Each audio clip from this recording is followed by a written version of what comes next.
trying to get some energy because he's so monotone. Anyways, pretend I'm invisible. You can't see me.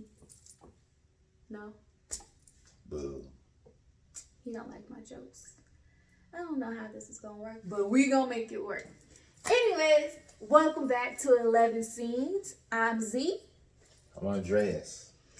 And today we are discussing our normally Tuesday night, but this time it was Thursday night, date night movie, which was The Invisible Man. I think it was bonkers. What I did not know was it is a awesome reboot. It's been around for over 50 years, maybe 80. And it's actually a part of the Universal Monster Group. Did you know that, babe? Yeah. So Regal had this whole Quizlet thing that I completely failed.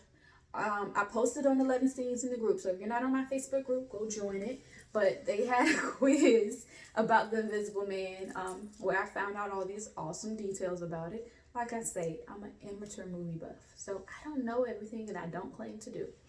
We just watch movies and we tell you about them. That's what we do here. So, tell them about the movie, babe.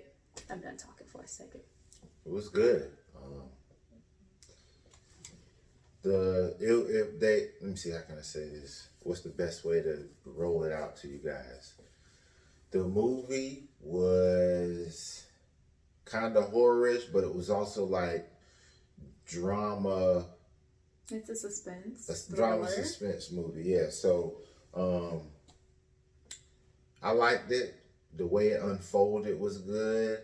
Again, like I said before, some of the things that you see in the movie, you're like, okay, I get it for the sake of the film, for the sake of cinematography, I understand it, but that might not have happened.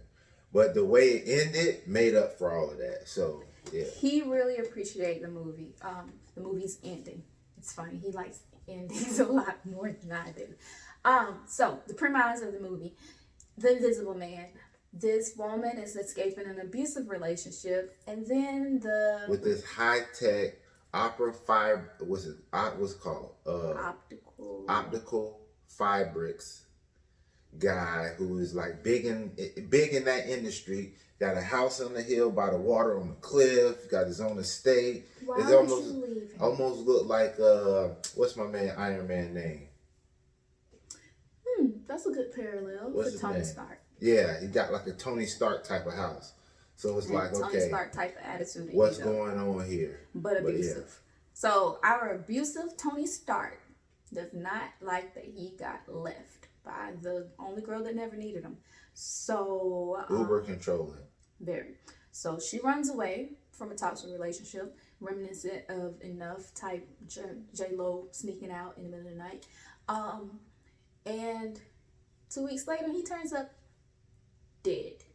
She does not believe it. I wouldn't buy it either because this guy is controlling. Ain't no way he's gonna kill himself, but he's controlling enough to control how he dies.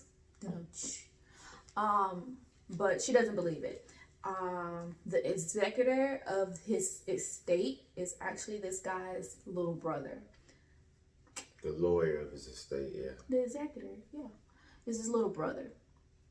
And from her to him, she's like, I don't buy that he's dead. Why would he leave me this money? This man leaves her $5 million, I want to say.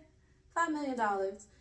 As long as she doesn't get arrested or gets declared insane. And there's where we have our problem.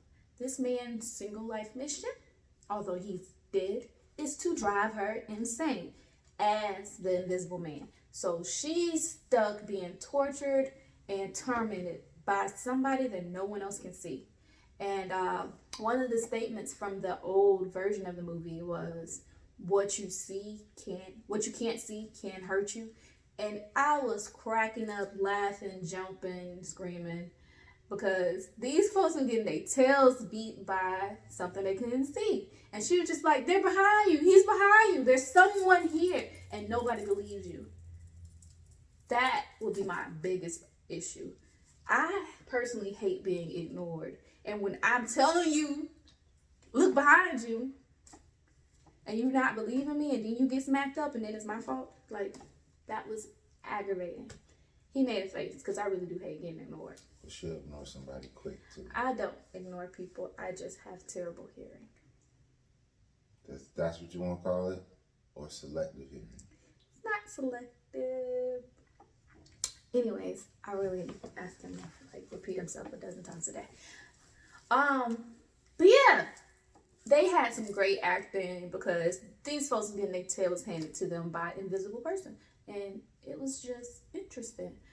I was very frustrated throughout the film, which is good writing. I did not guess the ending. I saw it coming, but I did not guess it. And I'm a good guesser of plots and whatnot. So it had lots of twists and turns, and a lot of stuff happened and occurred that I did not see coming. And I was just like, oh, snap!